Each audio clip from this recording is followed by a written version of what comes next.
నమస్కారం. శ్రీనిలయం కార్యక్రమానికి స్వాగతం.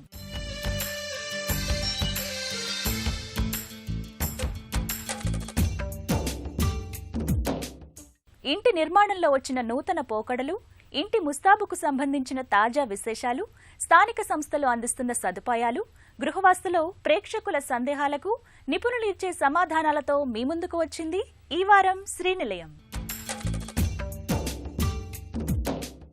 వర్షాకాలం మొదలైతే చాలు, పాత అపార్ట్మెంటు కొత్త ఇల్లు అనే తేడా లేకుండా ప్రతి ఒక్కరిని ఇంటి పైకప్పు, గోడ పగుళ్లు, నీటి లీకేజీలు గృహ యజమానులను ముప్పతిప్పలు పెడుతూ ఉంటాయి. ఏమాత్రం నిర్లక్ష్యం చేసినా భవన పటిష్టత ప్రశ్నార్థకమవుతుంది. కొన్నిసార్లు విద్యుత్ ప్రమాదాలు జరగటానికి అవకాశం ఉంటుంది. మరి అపార్ట్మెంటు, స్వతంత్ర గృహాల్లో ఈ వర్షాకాలంలో గోడల పగుళ్లు, నీటి లీకేజీలు చెమ్మ పట్టకుండా ఎలాంటి జాగ్రత్తలు తీసుకోవాలి? భవనం 10 కాలాల పాటు పటిష్టంగా ఉండేందుకు తీసుకోవాల్సిన జాగ్రత్తలపై ప్రత్యేక కథనం మీకోసం శ్రీనిలయంలో.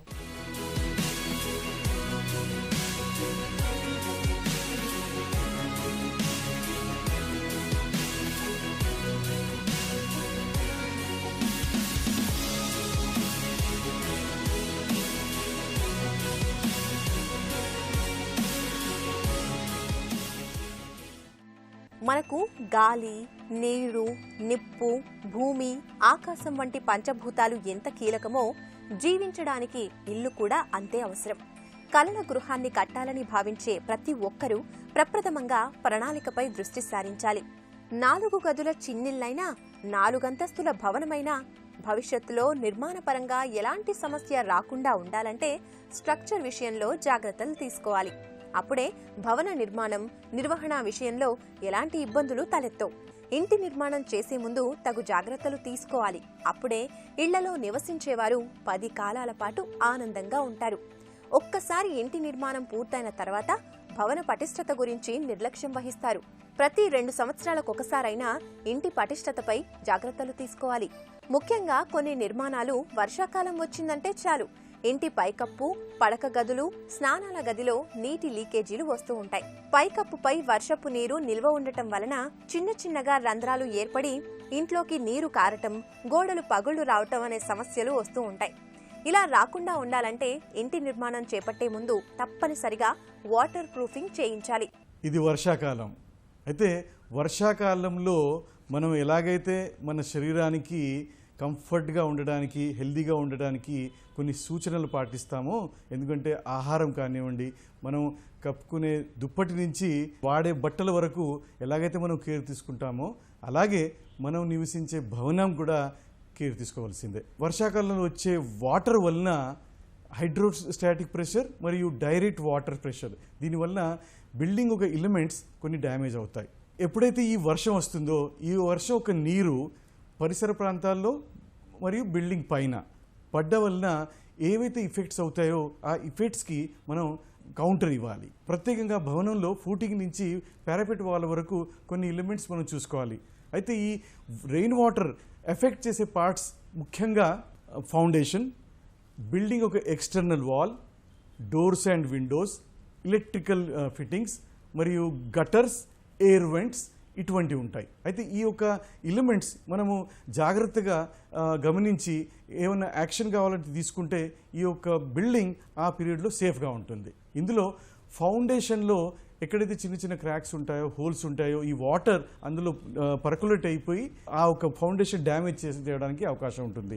అందుకే ఫస్ట్ రెయిన్ అంటే ఫస్ట్ 2-3 టైమ్స్ వచ్చిన రెయిన్ తోటే మనం ఈ ప్రాబ్లమ్స్ అన్నీ గమనించవచ్చు. దీనికి వాటర్ ప్రూఫింగ్ ద్వారా civil engineer, architect, structural engineer ఒక నిపుణుల ద్వారా మనం తెలుసుకొని రిపేర్ చేసుకోవచ్చు. ఒక ఫౌండేషన్ సేఫ్గా ఉంటే ఆ బిల్డింగ్, ఒక భవనం కూడా బాగుంటుంది.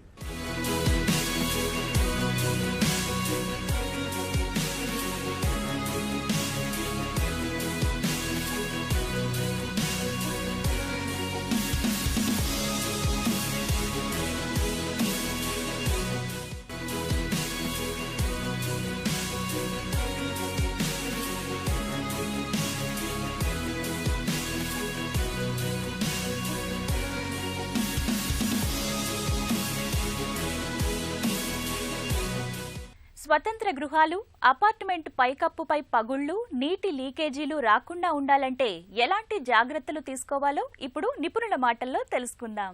ఇంటి పైకప్పుపై నీరు నిల్వ ఉండకుండా తగు జాగ్రత్తలు తీసుకోవాలి. నిర్మాణం జరుగుతున్నప్పుడే ఇంటి పైకప్పు వాటర్ ప్రూఫింగ్ చేయిస్తే వర్షపు నీరు పడినా జారిపోతుంది, నీరు ఇంకకుండా ఉంటుంది. అలాగే ఇంటి పైకప్పు నుంచి నీరు కారే సమస్యలను అరికట్టవచ్చు. కొన్ని సమయాల్లో టైల్స్ పగిలి పైనుంచి నీళ్లు కారుతూ ఉంటాయి. ఇలాంటి టైల్స్ ను గుర్తించి వాటి స్థానంలో కొత్త వాటిని మార్చాలి. అలాగే ఇంటి పైకప్పుపై పగుళ్లు ఉంటే వాటిని మూసేయాలి. స్లాబ్ మీద పడే వర్షపు నీరు వెళ్లేందుకు ఉపయోగించే పైపులు, ప్లంబింగ్ పనులు ఎప్పటికప్పుడు సరిచూసుకోవాలి. ఇంటి పైకప్పుపై చెత్త చెదారం ఉండకుండా జాగ్రత్త వహించాలి. లీకేజ్ వల్ల ఇంటి బయటి గోడలు కూడా పాడైపోతూ ఉంటాయి. భవనాలలో వివిధ రకాల భవనాలు ఉంటాయి. అందులో షెడ్ కానివ్వండి, డిఫరెంట్ టైప్స్ ఆఫ్ హట్స్ కానివ్వండి, టెంపరీ స్ట్రక్చర్స్ కానివ్వండి, ఆర్సీసీ బిల్డింగ్స్ కానివ్వండి, లోడ్ బీరింగ్ స్ట్రక్చర్స్ ఉంటాయి. అంటే భవనం ఒక ఏజు, భవనం ఒక టైప్ ప్రకారంగా ఈ వర్షాకాలంలో మనం కేర్ తీసుకోవాలి. నార్మల్గా ఈ అపార్ట్మెంట్ బిల్డింగ్స్లో ఏవైతే ఒక 20-25 ఇయర్స్ ఏజ్ ఉంటుందో అందులో ఈ యొక్క ఎక్స్టర్నల్ ప్లాస్టింగ్ మెయింటైన్ చేయకపోతే, అంటే periodical painting, periodical water proofing చేయకపోతే ఇంటర్నల్ వాల్స్, ఇంటర్నల్ ఫిక్చర్స్ కూడా డ్యామేజ్ అయ్యే అవకాశం ఉంటుంది. ఆ ఒక బిల్డింగ్ ఒక లైఫ్ కూడా తగ్గే అవకాశం ఉంటుంది. అయితే ప్రతి శ్రేణి సీజన్లో మనము ఇవన్నీ గమనించి అందులో పాయింట్అవుట్ చేసి టెంపరీ రిపేర్స్ కొన్ని ఉంటాయి. వర్షాకాలం తర్వాత ఏదైతే మనం మేజర్ ప్రాబ్లమ్స్ ఉంటాయో ఆ ప్రాబ్లమ్స్ మనం సాల్వ్ చేస్తే ఆ ఒక భవన ఏజ్ పెరుగుతుంది, లైఫ్ బాగుంటుంది.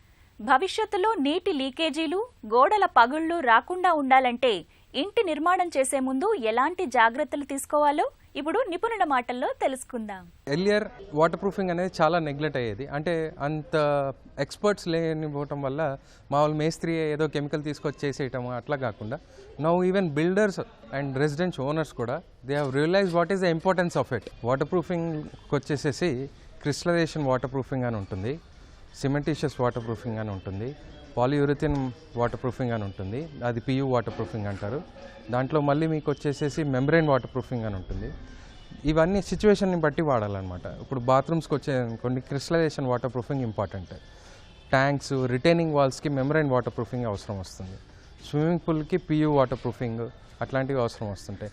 సిచ్యువేషన్స్ని బట్టి మనకి ఏ ఐటమ్, టెర్రస్కి అయితే టెర్రస్, బాత్రూమ్స్కి అయితే బాత్రూమ్స్, ఎలాంటి వాటర్ ప్రూఫింగ్ అనేది మెథడాలజీ ఉంటుంది. ఆ కరెక్ట్ మెథడాలజీ ఫాలో అవుతే మనకు లీకేజెస్ అనేవి రావు. టెర్రస్కి వచ్చేసేసి బేసిక్గా 4-5 స్టెప్స్ ఉంటుందండి. క్లీనింగ్ అనేది చాలా ఇంపార్టెంట్ అనమాట. క్లీనింగ్ చేసుకున్నాక ఫ్లోర్ వాల్ జంక్షన్స్, మన స్లాబ్కి ఇంకా పారాపెట్ వాల్కి జంక్షన్ ఉంటుంది. ఆ 2 జంక్షన్స్ని కోబింగ్ ద్వారా మనం వాటర్ ప్రూఫింగ్ చేస్తాం. దీనివల్ల ఏంటంటే మనకి స్లాబ్ మీద నుంచి ఉన్న వాటర్ సైడ్ నుంచి కారకుండా మనకు ప్రొటెక్ట్ చేస్తుంది. దాని తర్వాత స్లోప్స్, మెయిన్గా మనకి వాటర్ ప్రూఫింగ్ ఏంటంటే వాటర్ స్లాబ్ మీద ఆగకూడదు. వాటర్ స్లాబ్ మీద ఆగుతుందంటే ఇట్ విల్ కాజ్ సీపేజ్. అది ఉండి ఉండి ఉండి మీకు ఉన్న మంచి స్లాబ్ని కూడా పాడు చేస్తుంది. స్లోప్స్ అనేవి కరెక్ట్గా మెయింటైన్ చేయకపోతే మీకు ఏదన్నా మేజర్ ఇష్యూ వచ్చేది వాటర్ లీకేజ్ ఇష్యూ వచ్చేసి దానివల్లే. సో ప్రాపర్ స్లోప్స్ మెయింటైన్ చేసి అవుట్లెట్స్, నెంబర్ ఆఫ్ అవుట్లెట్స్, సాధారణంగా వాస్తు కోసం అని చెప్పి అవుట్లెట్స్ తక్కువ ఇస్తారు, ఒకవైపే మొత్తం వాటర్ స్లోప్ ఇచ్చేస్తారు. దానివల్ల మీకు వచ్చే నష్టం ఏంటంటే హెవీ రెయిన్ఫాల్ అయినప్పుడు ఆ ఒక్క అవుట్లెట్లోంచి వాటర్ బయటికి వెళ్ళదు. సో నెంబర్ ఆఫ్ అవుట్లెట్స్ ఇచ్చి స్లోప్ని ఈక్వల్గా డివైడ్ చేస్తే మీకు వాటర్ ఈజీగా ఫ్లో అయిపోతుంది. ఇంటి గోడల పగుళ్లు, నీటి లీకేజీలు నివారించడానికి ఎంత ఖర్చవుతుందో ఇప్పుడు నిపుణుల మాటల్లో తెలుసుకుందాం. వాటర్ ప్రూఫింగ్ కాస్ట్ వచ్చేసేసి మీకు starts from 45 rupees square feet నుంచి 100 రూపీస్, రిపేర్ వర్క్ అయితే 110-150 రూపీస్ స్క్వేర్ ఫీట్ వరకు కూడా వెళ్ళొచ్చు. It depends upon the situation and the age of the slab. Age of the building కూడా మీకు క్రైటీరియాలోకి వస్తుంది. దాన్ని బట్టి సొల్యూషన్ అనేది చెప్తాం. గృహమే కదా స్వర్గసీమ అంటారు పెద్దలు. అనంతంగా సాగే ఒక ఆనందమయ ప్రదేశానికి చిరునామా ఇల్లంటే స్వర్గసీమ. అందుకే ఇంటిని చూసి ఇల్లాలని చూడాలని ఊరికే అనలేదు. ఇంటి అలంకరణతోనే ఇల్లాలి అభిరుచులు, గుణగుణాలు తెలుస్తాయి. అనాది నుంచే అంతటి ప్రాధాన్యత సంతరించుకున్న గృహాలంకరణ ఇప్పుడు కొత్త పుంతలు తొక్కుతోంది. కాలం మారుతున్నది, దానికి అనుగుణంగా మనిషి ఆలోచనలు, అభిరుచులు కూడా మారుతున్నాయి. కలల గృహాన్ని సరికొత్త పోకడలతో రూపకల్పన చేసుకోవడానికి ఆసక్తి చూపిస్తున్నారు. మరి ఈ నేపథ్యంలో ఇంట్లోని వివిధ గదుల్లో రాతిని ఎలా అందంగా రూపకల్పన చేసుకోవచ్చు అనే అంశంతో మీ ముందుకు వచ్చింది ఈ వారం గృహశోభ.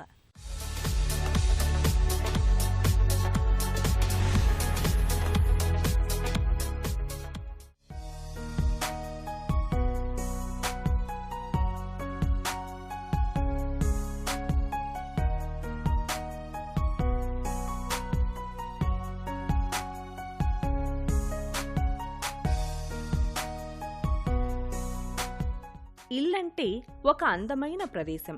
ఇంట్లో రంగుల ఇంద్రధనస్సులు విరియాలి. ఇల్లంటే ప్రేమామృతాలు కురవాలి. అంతా బాగానే ఉంది, కానీ ఈ మధ్యలో ఈ రాళ్లు రప్పల ప్రస్తావన ఏంటని అనుకుంటున్నారా? ప్రస్తుతం మన దేశంలోనే కాదు, ప్రపంచమంతా రాతి శైలిని అనుకరిస్తున్నారు. ముందు గది, పడక గది, వంటగది రాతితో అందంగా ముస్తాబు చేసుకుంటున్నారు. ప్రస్తుతం రాతిలాగే ఉండే వాల్ పేపర్స్, వాల్ సీన్స్ తో కూడా రూపకల్పన చేసుకుంటున్నారు. మార్బుల్ ఫ్లోరింగ్ ఎప్పటినుంచో ఉంది, కానీ సిమెంట్ గోడలకు రాతి షీట్లను అతికిస్తే వచ్చే అందం గురించి ఎంత చెప్పినా తక్కువే. ఈ తరహా శైలిని అన్ని రకాల రాళ్లను ఉపయోగిస్తున్నారు.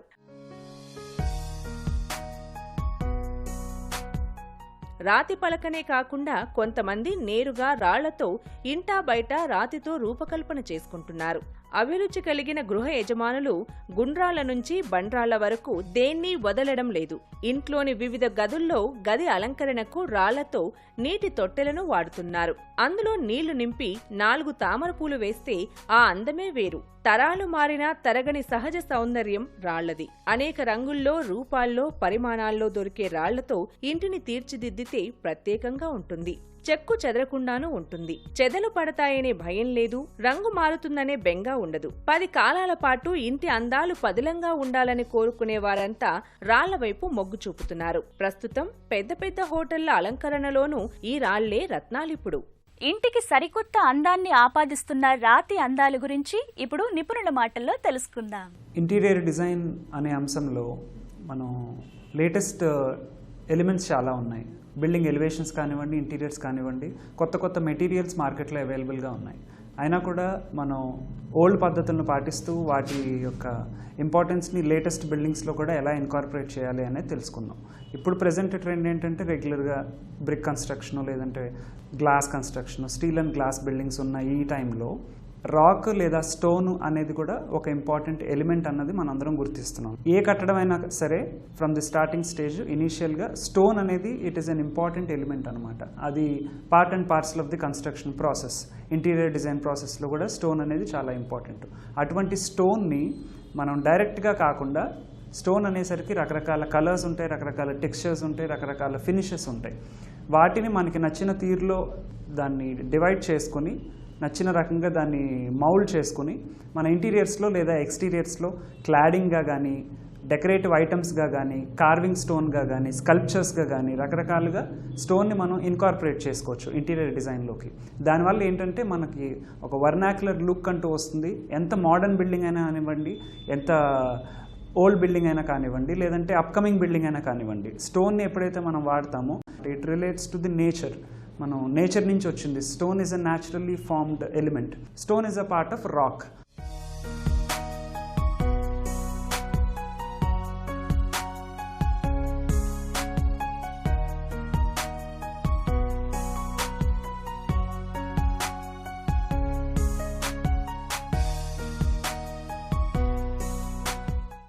ఇంట్లో వివిధ గదులకు రాతితో ఎలా ముస్తాబు చేసుకోవచ్చో, ఇందులో వచ్చిన నూతన శైలులు ఎలా ఉన్నాయో ఇప్పుడు నిపుణుల మాటల్లో తెలుసుకుందాం. ఇంటికి సెంటర్ ఆఫ్ ది హౌస్లో ఒక కటౌట్ ప్లాన్ చేయడం జరిగింది. అదే కటౌట్లో బ్యాక్ డ్రాప్ మొత్తం కూడా స్టోన్ క్లాడింగ్ తోటి టైల్స్ చేసుకున్నారు. అండ్ ఫ్రంట్లో ఒక పూజ కైండ్ ఆఫ్ సెటప్ చేశారనమాట విత్ వుడెన్ బేస్ అండ్ ఒక దేవుడి విగ్రహం పెట్టి.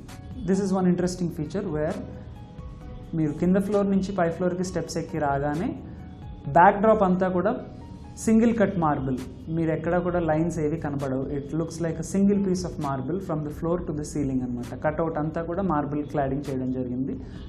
Taking it as a back drop ఫ్రంట్లో అంతా కూడా greenery and Buddha statue plan చేస్తాం మనం. ఇంటి ఇంటీరియర్లో కూడా స్టోన్ ఏ విధంగా వాడుకోవచ్చు అనేది ఈ ఇమేజ్లో చూద్దాము.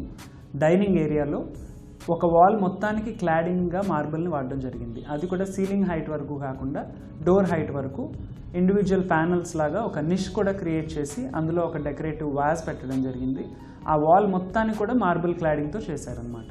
లివింగ్ రూమ్లో టీవీ యూనిట్కి రెగ్యులర్గా వాల్ పైన టీవీ మౌంట్ చేస్తాం, లేదంటే ప్యానలింగ్ చేసి టీవీ మౌంట్ చేస్తాం. ఇక్కడ మటుకు సివిల్ వాలే బిల్డ్ చేసి దానిపైన on all sides front, side and back కూడా వైట్ కలర్ మార్బుల్ వేయడం జరిగింది. దానివల్ల ప్లెయిన్ వాల్ కంటే కూడా అందాన్ని ఇంకా పెంపొందిస్తుంది. And TV looks much beautiful with this background అనమాట. These are concrete or cement panels అంటాం వీటిని. యాడింగ్ విత్ గ్రూ మన ఇంటీరియర్ డిజైన్లో ఎంట్రన్స్ దగ్గర కానీ లేదంటే ఏదైనా ఒక బ్యాక్ డ్రాప్ వాల్కి కానీ ఇలాంటి ప్యానల్స్ ఇచ్చుకుంటే చాలా బ్యూటిఫుల్గా ఉంటుంది. ఇందులో ఒక నిష్ కూడా క్రియేట్ చేయడం జరిగింది. అందులో ఒక జాలీ వర్క్ ఇచ్చేసి we added a spot light on top of it so that the whole setup looks more rustic అనమాట near the entrance. This is an interior entrance feature wall అండి. We placed a ledge at the bottom so that these flower pots or whatever can be placed on top of it. Background lo grooves toti separate cheyadam jarigindi 3 independent panels ni. In each panel there are these square, rectangular, differently random sized cutouts anamata. This gives a interesting appeal to the entrance area of your house. This is an entrance of a clinic andi. Ee clinic lo indaka manam cheppukunnattu concrete panels vaadam jarigindi.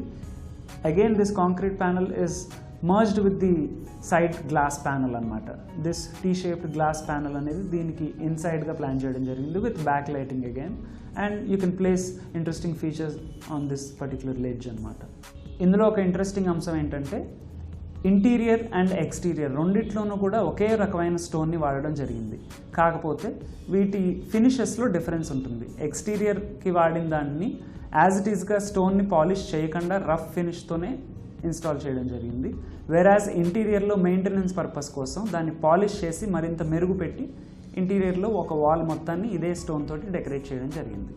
ఇళ్ల స్థలాలు, apartment కొనే ముందు ముఖ్యంగా వాస్తును పరిశీలిస్తూ ఉంటారు. ఈ రోజు గృహవాస్తులో ప్రేక్షకులు అడిగిన సందేహాలకు వాస్తు నిపుణులు ఇచ్చే సమాధానాలు తెలుసుకుందాం.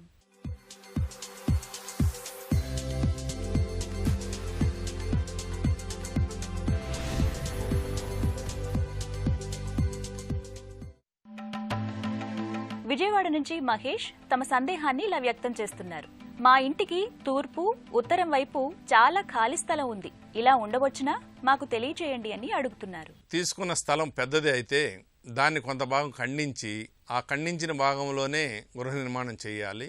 అట్లు వీలు కాని పక్షంలో గృహ నిర్మాణం చేసిన తర్వాత ఎక్కువ స్థలం ఉండుట అంత మంచిది కాదు. మనం నిర్ణయించుకున్న స్థలంపై గృహ నిర్మాణం చేసి చుట్టూ కొంత ఖాళీ స్థలం వదిలిపెట్టుకుని, ఉదాహరణకు దక్షిణం ఒక 5 లేదా 6 అడుగులు, పడమర 6 లేదా 8 అడుగులు, ఉత్తరము 7 లేదా 10 అడుగులు, తూర్పు 10 లేదా 15 అడుగులు మాత్రమే వదిలి మిగిలిన స్థలమును ఖండించేసి నిర్మాణం చేయాలి. అట్లు కాకుండా తూర్పు లేదా ఉత్తరము 30-40 అడుగుల ఉండటం వలన మనకు తూర్పు ఇచ్చే ఫలితాలు, తూర్పు దిక్కున నుండి వచ్చే ఫలితాలు, ఉత్తరం నుంచి వచ్చే ఫలితాలు మీకు లభించవు. కాబట్టి స్థలమును కూడా ఒక గణితం ప్రకారమే చేయాలి, కానీ ఎక్కువ వదిలి ఉండటం మాత్రం అంత మంచిది కాదు. గుంటూరు నుంచి శిరీష తమ సందేహాన్ని ఇలా వ్యక్తం చేస్తున్నారు. ఇంటికి పడక గదులు, హాలులో షెల్ఫ్లు ఏ దిక్కులో నిర్మించాలి? వంటగది ప్లాట్ఫామ్ తూర్పు గోడకు ఖాళీ ఉంచి నిర్మించాం. ఇలా ఉండవచ్చునా? మాకు తెలియచేయండి అని అడుగుతున్నారు. గృహ నిర్మాణం చేసిన తర్వాత ద్వార స్థాపనలు అన్నీ అయిన తర్వాత ప్రతి రూములోనూ వీలైనంత వరకు దక్షిణ పడమరల్లో మాత్రమే షెల్ఫ్లు అంటే వార్డ్రోబ్స్ నిర్మాణం చేయాలి. హాల్లో కూడా ఎటువైపు అయినా సరే దక్షిణ పడమర మాత్రమే వార్డ్రోబులు నిర్మించాలి. అదేవిధంగా వంటగదిలో కూడా వీలైనంత వరకు దక్షిణ పడమరలో మాత్రమే షెల్ఫ్ నిర్మించాలి. వంటగదిలో ప్లాట్ఫారం నిర్మాణము తూర్పు గోడకు అంటించి నిర్మాణం చేయవచ్చును, ఎలాంటి దోషం లేదు. ఆధునిక కాలంలో కొందరు తూర్పు నుండి ఒక 5 లేదా 6 అంగుళాల ఖాళీ వదిలిపెట్టి నిర్మాణం చేస్తున్నారు. అది అంత మంచిది కాదు. ఆ ఖాళీ ప్రదేశంలో డస్ట్, బ్యాక్టీరియా ఏర్పడి నెగిటివ్ ఎనర్జీ వచ్చే అవకాశం ఉంటుంది. కాబట్టి వీలైనంత వరకు ఆగ్నేయ భాగంలో వంటగదిలో నిర్మించే ప్లాట్ఫాము తూర్పు గోడ ఆనిచ్చి నిర్మాణం చేయవచ్చును. అదేవిధంగా వంటగదిలో ఈశాన్యంలో కొద్దిగా ఖాళీ వదిలిపెట్టాలని వదులుతున్నారు, అది అంత మంచిది కాదు. ఈశాన్యంలో కూడా ఉత్తర గోడకు ఆనించి ప్లాట్ఫారం తీసుకొనవచ్చును, ఎలాంటి దోషం లేదు. రాజమండ్రి నుంచి మాణిక్యరావు గారు తమ సందేహాన్ని ఇలా వ్యక్తం చేస్తున్నారు. ప్రస్తుతం డూప్లెక్స్ నిర్మాణాలు పెద్ద స్థలాల్లో నిర్మాణం చేస్తున్నారు. ఆ స్థలానికి వాస్తు చూడాలా లేదా గృహానికి వాస్తు వర్తిస్తుందా? డూప్లెక్స్లకు ప్రహరీ గోడలు నిర్మించడం లేదు. ఇలా చేయవచ్చునా తెలుపండి అంటూ అడుగుతున్నారు. మొట్టమొదటగా మనం తీసుకునే గృహము లేదా అపార్ట్మెంటుల్లోని ఫ్లాట్ను నిర్ణయించుకునేటప్పుడు మొట్టమొదట స్థలం ఎలా ఉన్నది, స్థలం ఏ ఆకారంలో ఉన్నది పరిశీలించాలి. పెద్ద పెద్ద క్రాసులు లేకుండా చిన్న చిన్న క్రాసులు ఉన్నప్పుడు ఎలాంటి ఇబ్బంది ఉండదు. ఏదైనా ఒక భాగంలో పెద్దగా ఖండించబడి తగ్గటం లేదా పెరుగుటం కూడా దాని ప్రభావం ఫ్యూచర్లో నిర్మాణం చేసే అపార్ట్మెంట్లోని ఫ్లాట్లపై పడే అవకాశం ఉంటుంది, లేదా డూప్లెక్స్లపై పడే అవకాశం ఉంటుంది. వీలైనంత వరకు ఆ స్థలము కూడా సుమారుగా దీర్ఘ చతురస్రాకారం లేదా చతురస్రాకారం ఉండేటట్టుగా చూడాలి. డూప్లెక్స్ నిర్మాణం చేసేటప్పుడు ఒక్కొక్కసారి వారు డూప్లెక్స్లన్నీ నిర్మించిన తర్వాత చుట్టూ రోడ్డు ఇవ్వడం జరుగుతుంది. అదేవిధంగా అపార్ట్ నిర్మాణం చేసిన తర్వాత కూడా చుట్టూ రోడ్డు కనుక ఇవ్వగలిగితే ఆ మిగిలిపోయిన క్రాసుల ప్రభావం ఈ అపార్ట్మెంట్స్కు లేదా డూప్లెక్స్కు వచ్చే అవకాశం ఉండదు. ఇర్రెగ్యులర్ సైట్స్ ఉన్నప్పుడు, అంటే వివిధ కోణాలు పెరిగి తరిగి ఉన్న స్థలంపై నిర్మాణం చేసేటప్పుడు నిర్మాణం పూర్తయిన తర్వాత చుట్టూ కనుక రోడ్డు కనుక ఇవ్వగలిగితే ఆ దోషానికి పరిహారం అవుతుంది. రెండవది, డూప్లెక్స్ నిర్మాణం చేసినప్పుడు చుట్టూ ప్రహరీ గోడ కనీసం ఉండాల్సిందే. కనీసము దక్షిణ, పడమర, ఉత్తర భాగాలు తూర్పు వాళ్ళకి ఉండాలి. పడమర వాళ్ళకేమో పడమర, దక్షిణం, ఉత్తరం ఉండాలి. ఈ విధంగా ఏ దిక్కు అయితే వాళ్ళకి రోడ్డు ఉంటుందో ఆ దిక్కుని మినహాయించి మిగిలిన 3 భాగాలు కనీసం ఉంటే మంచిది. ఇది నేటి సుఖీభవ ప్రాపర్టీస్ సమర్పించిన శ్రీనిలయం. ఈ కార్యక్రమానికి సంబంధించిన అభిప్రాయాలు, సందేహాలు మాకు తెలియచేయండి. మా చిరునామా Srinilayam, ETV, Ramoji Film City, Hyderabad 501512. మా ఇమెయిల్ అడ్రస్ srinilayam@etv.co.in. వచ్చే వారం శ్రీనిలయంలో మరికొన్ని తాజా అంశాలతో మళ్ళీ కలుద్దాం. అంతవరకు సెలవు. నమస్తే.